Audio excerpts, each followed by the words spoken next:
High, কি অবস্থা সবার? চলে এলাম দরদ ট্রেলারের ব্রেকডাউন রিভিউ দিতে। ট্রেলার নিয়ে সকলের মাথা ঘোরাচ্ছে। ট্রেলারটা যেন একেবারে রহস্যময়।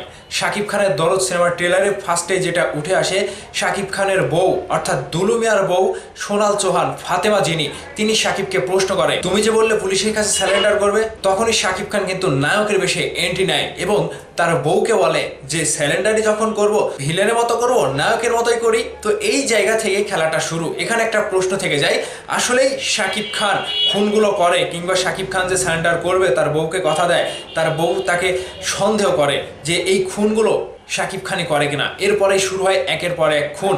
আর এই খুনগুলো শাকিব খান এমন ভাবে করে, প্রত্যেকে এক এক করে মিষ্টি খাওয়ায় এবং মিষ্টি খাওয়ানোর সাথে সাথে কিন্তু সকলে মারা যায়, স্পটেই মারা যায়। সেই জায়গা থেকে শাকিব খানের উপরে বউয়ের একটা সন্দেহ জন্মায় যে এগুলো কি দুলু মিয়া করছে নাকি দুলু মিয়ার উপরে ভর করে অন্য কেউ করছে।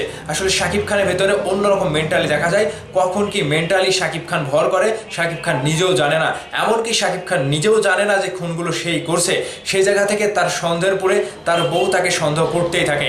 একের পর এক শাকিব খানকে যখন হাতে নাতে ধরতে পারে কিংবা একটু আন্দাজ করতে পারে যে এই খুনগুলো শাকিব খানই করেছে, তখন কিন্তু তার বউ দুলু মিয়ার বউ যিনি ফাতেমা, তিনি কিন্তু শাকিব খানকে একটা টার্গেট করে পুলিশ বলেন কিংবা সিআইডি বলেন, তার কাছে একটা নোটিশ করে কিংবা পুলিশও কিন্তু শাকিব খানের পেছনে কিংবা দুলু মিয়ার পেছনে লেগে পড়ে। আর সেই জায়গা থেকে পুলিশেরাও কিন্তু একটা মানে টানা হেঁচড়ার মধ্যে পড়ে যায় যে আসলে এই খুনগুলো কে করছে, একটা প্রেমিক নাকি একটা খুনি।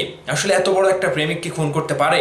সেই জায়গা থেকে পুলিশেরাও কিন্তু ভুল পথে হাঁটে। দুলু মিয়া সকলকেই একটা চোখ ধাঁধানো ব্যাপারের মধ্যে নিয়ে যায়, মানে সকলের মাথা ঘোরায় যে আসলে হচ্ছেটা কি, এই খুনগুলো করছে কে। শাকিব খানের পেছনে কিন্তু একের পর এক গোয়েন্দা লেগেই থাকে। আর এই গোয়েন্দাগুলো কিন্তু শাকিব খানকে নাছোড় বান্দার মতো ফলো করে। আর ঠিক সেই জায়গা থেকে যখন সংবাদ মাধ্যমরা পুলিশের কাছে জানতে চায় যে এই কেসগুলো কি আপনারা তাহলে হালকাভাবে নিচ্ছেন, পুলিশ কিন্তু উত্তর দেয় যে হ্যাঁ, সবগুলো কেস হালকাভাবে নিতে হয়, না হলে গায়ের উপরে এসে ভর করে। ঠিক সেই জায়গাতে শাকিব খান যেন আবারও সুযোগ পেয়ে যায়। একের পর এক ডিআইডি মেন্টালিটি নিয়ে শাকিব খান কিন্তু বারবার খুন করে বেড়াচ্ছে।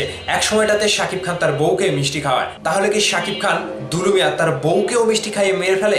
এখানে না, এখানে একটা প্রশ্ন আসছে, শাকিব খান তার বউকে মিষ্টি খাইয়ে অজ্ঞান করে এবং সেখান থেকে কোথাও নিয়ে চলে যায়। সেই জায়গা থেকে শাকিব খান বারবার এসে কিন্তু বউকে বলে যে আমি দুলু মিয়া, তুমি আমাকে চিনতে পারছো না।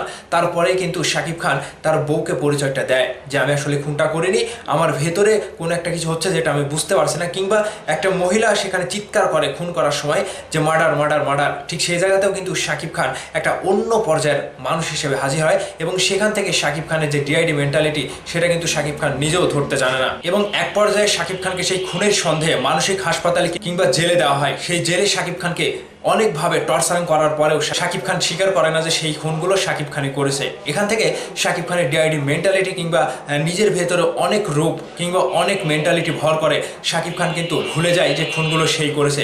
এখন শাকিব খানের বিষয়ে কথা আসছে একটাই, শাকিব খান তাহলে কি প্রেমিক নাকি খুনি? দেখেন, শাকিব খানের যে বিষয়টা উঠে এসেছে, শাকিব খান নিজের ভেতরে নিজেকে কখনোই চিন্তা ভাবনা করতে পারে না, কখন কোন মেন্টালিটি তার উপরে ভর করে সেটা তার ধরা ছোঁয়ার বাইরে। এখন শাকিব খানকে টর্চার করার পরেও যখন পুলিশ তার মুখ দিয়ে কোনো কথা বের করতে পারেনি, পুলিশের মাথা তো হেড। পুলিশ চিন্তায় পড়ে যায় যে একটা প্রেমিক কিভাবে এতগুলো খুন করতে পারে, তাহলে এই খুনগুলোর পেছনে অন্য কেউ রয়েছে। যেখানে শাকিব খানও কিন্তু সেই হাসপাতালে সেই কথাগুলো শোনার পরে শাকিব খান কিন্তু রূপ নেয় অন্যরকমভাবে। সেখান থেকে তিনি বের হয়ে যায় এবং পরবর্তীতে শেষ অবস্থায় শাকিব খানকে কোনোভাবেই পুলিশ বলেন গোয়েন্দা বলেন তারা কিন্তু কোনোভাবেই স্বীকার করতে পারে না এবং শাকিব খানের যেই রহস্যটা তারা বুঝতে পারে না। আর ঠিক সেই জায়গা থেকে শাকিব খান কিন্তু দুলু মিয়ার বেশে তিনি একটা অন্যরকম মোড়ে সেখান থেকে বের হয়ে মুক্ত হয়ে যায়। তবে এই যে জনরাটা, এই যে শাকিব খানের রহস্যময় ট্রেলারটা, এটা দেখতে হলে আগামী 15 নভেম্বর সিনেমা হলে গিয়ে পুরো সিনেমাটি দেখতে হবে। তাহলে আশা করছি আপনাদের এই রহস্য, আপনাদের এই চোখ ধাঁধানো ব্যাপার সব কিছু ক্লিয়ার হয়ে যাবে। দুলু মিয়া আসলে মূলত কি, প্রেমিক নাকি খুনি? তো ভাবাদার্স, আশা করছি দরদের ট্রেলারটি আপনাদের কাছে খুবই ভালো লেগেছে। আগামী 15 নভেম্বর সিনেমা হলে গিয়ে দরদ সিনেমাটি সকলে উপভোগ করবেন। ভালো থাকবেন সবাই। ধন্যবাদ সম্পূর্ণ ভিডিওটি দেখার জন্য।